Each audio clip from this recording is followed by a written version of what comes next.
At a time when an estimated 3,897 people have been killed in 117 mass shootings in just 3 months in 2023, and another 5,280 people have died by suicide in the same period, the U.S. State Department released its 2022 country reports on human rights practices, touting itself as the savior of human rights, while slandering and smearing countries it deems as rivals or unfriendly, according to Yooreeishia Review on March 26th.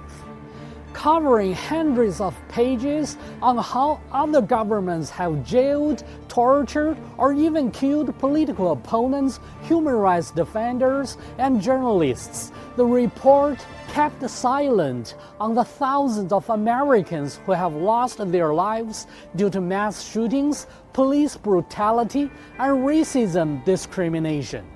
America's historical trajectory shows that it has always viewed human rights as a tool for hegemony and uses it selectively as an excuse to label countries as human rights violators. Under the pretext of defending human rights, the U.S. invaded Iraq, Syria, Libya, and Afghanistan. But all of these war-torn countries suffered the murder of innocent civilians and catastrophic infrastructure destruction. Sadly, the U.S. does not uphold the common international standards or guarantee human rights from a fair and impartial standpoint when promoting human rights diplomacy and managing human rights matters. It always exercises double or even multiple standards.